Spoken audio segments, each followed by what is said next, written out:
So let's just have a look at the International Energy Authority and their roadmap for humanity globally. So no new investment in new fossil fuel supply, including oil and gas, after 2021. No new sales of fossil fuel boilers after 2025. No new internal combustion engine car sales after 2035 globally. 60% of car sales are electric by 2030, and 50% of heavy truck sales are electric from 2035. These are the stated goals of the International Energy Authority. We're seeing these policies being implemented by national governments.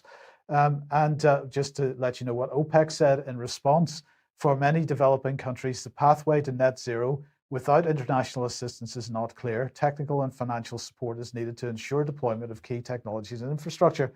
Fine, but the fact is that it's going to be hard enough for, if this is the policy that they want to pursue, it's going to be hard enough, if not impossible, for developed countries to meet those targets, never mind developing countries.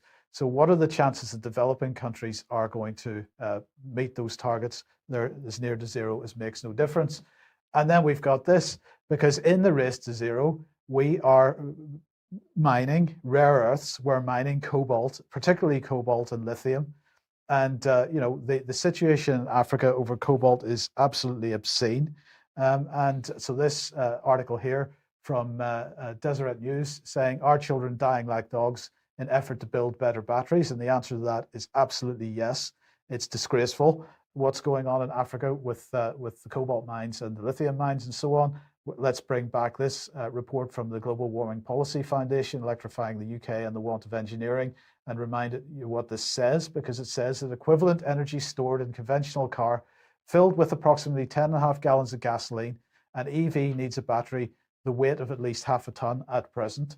That's not going to change massively in the immediate term. The production of those batteries is extremely energy intensive and includes mining and processing huge amounts of copper, aluminium, and lithium and cobalt. So let's just look at what happens when we try to convert the UK car fleet as it stands.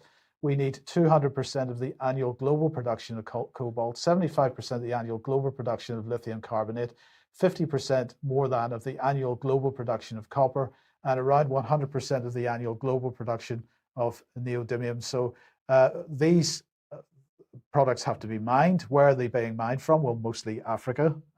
And so, of course, we don't want Africa to develop, because if we have Africa develop, they're going to want some of this stuff as well. These materials. Of course they are, and they're going to want to charge money for these materials, and they're not going to want their children to be dying down the cobalt mines.